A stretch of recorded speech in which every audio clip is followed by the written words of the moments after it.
everyone and welcome back again to my YouTube channel. And for today's vlog guys, i-share ko sa inyo guys yung isang utangan na naman na kung saan guys ito ay nagpapalo ng 25,000 daw. Ito talaga yung gustong-gusto ko ng applyan noon pa man kasi nga nakikita ko mataas yung review niya and then magaganda yung review na sinasabi doon. Pero nung nag-a-apply ako sa kanya that time, so medyo matagal na yun, is hindi hinagana yung kanilang application. Pero ngayon, nung nag-try ako ulit sa kanyang mag-apply dito sa loan application na sasabihin ko sa inyo at i-share ko sa inyo mamaya, natuwa ako kasi gumana na siya and then natuwa ako kasi 25,000 yung pwede niya ipaloan sa akin. Pero syempre sa mga ganitong loan application, kumbaga naman is pangkuha lang ng attention yung 25,000, no?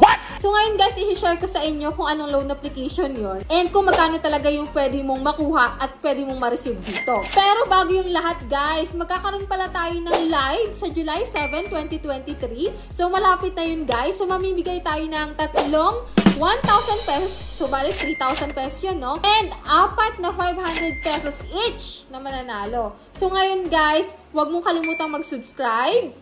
I-like mo yung video na to at mag-comment ka na dyan sa baba para makasali ka dun sa ating live, sa ating pa-Gcash giveaway sa July 7. So, bali guys, yung mechanics para makasali dun sa ating live na yon is ipopost ko na lang sa aking community tab. So, abang-abang na lang kayo guys, no? So, bali guys, kung gusto mong malaman kung anong loan application yon, yung matagal ko na talagang gustong applyan na nagpapautang daw ng 25,000 pesos is stay tuned and keep on watching.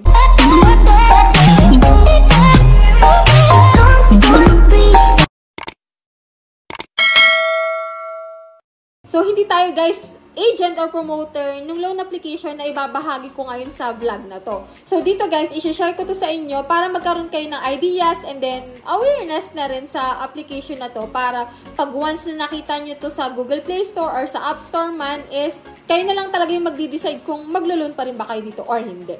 So, dito guys, ang pangalan nito si Amihan. Yan, si Amihan. Kaya guys, ang pinakang pangalan niya talaga Amihan VIP Secure Loan App. So guys, ito ay makikita mo po sa App Store, no? So, sa Google Play Store is hindi siya available. So, ito guys, napakataas ng ratings niya kasi meron siyang 4.7 stars and then meron siyang 326 ratings na maganda talaga kung babasahin mo. Parang na-curious talaga ako dun sa application na to kasi ang taas ng ratings, ang dami pang magagandang reviews. Hindi ko alam kung nadadaya na rin talaga yung mga ratings na ganito, di ba? Di ba, kumbaga naman sa mga Facebook likes is auto likes, mga ganon. Kung sino yung mga nag-auto likes. So, dito guys, hindi ko alam kung nadadaya rin. So, anyways, dito tayo kay Amihan VIP. So, dito guys, loan up to 25,000. Pero, dito sa ano nila, 10,000 lang. So, alanganin sila dun, no? So, dito guys, kay Amihan VIP, kailangan mong mag-login using your active mobile number. So, ganun naman talaga, no? Karaniwan. Pero, for the sake of others, na bago pa lang maglo-loan kay Amihan, so, ganun. Kailangan active yung mobile number mo. And then, dito guys, ka-login mo or pagka-register mo dito kay Amihan VIP, so, ang maximum loan nga sinasabi nila is 25,000 daw. At meron sila dito sinasabi na 91 days daw to 210 loan terms na days, no? So, medyo alangan ulit sila doon, no? So, dito guys, try ko muna and then kayo na lang mag-decide mamaya kung maglo-loan pa ba kayo dito or hindi. Papakita ko sa inyo yung nangyari sa pag-loan ko dito, no? So, yan, pindutin mo lang guys yung apply now and yan na nga. And may coupon sila dito na 30 pesos lang. May valid until July 7, 2023.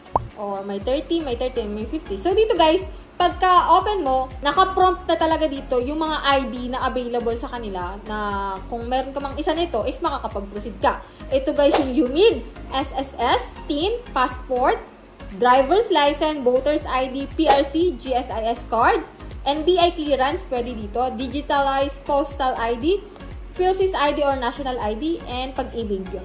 So, may others pa, siguro yung PhilHealth na rin, no? And then, mag-prepare ka rin po dito ng payslip. Pero optional naman to guys. Business card, staff card, employment certificate, work location. So, yun. Optional naman to pangalawa. So, click mo yung continue. And then, ito na nga, mag-fill up ka ng mga basic information mo. Identity authentication. And then, yung optional certification, pwede ka namang maglagay, pwede rin namang hindi. Alam mo ba, naging problema ko dito? Doon pa lang sa paglalagay ko dito ng address ko, hindi ko na makita yung mga option. Wala as in blanco. Pero, pag kinilik mo siya, merong nag-i-exist. Katulad nito, sa address ko, Abra. Hindi ko makita kasi Quezon pa naman ako. So, hindi ko siya makita yung option. Medyo may bug ata to. May problema dun sa system nila. Hindi ko makita yung mga option. And then, ito pa guys, dito nga pala, need mo magbigay ng emergency contact na 5, no? So, kasi paglalagay doon kasi pwede nila yung i-text or tawagan. Mas maganda talaga pag maglo-loan ka sa mga ganito is yung trusted na loan application and then yung makatao yung interest. Kung makikita mo talaga dito, walang lumalabas na info doon sa pamimilian mong option. Katulad ng address ko, is wala talagang lumalabas.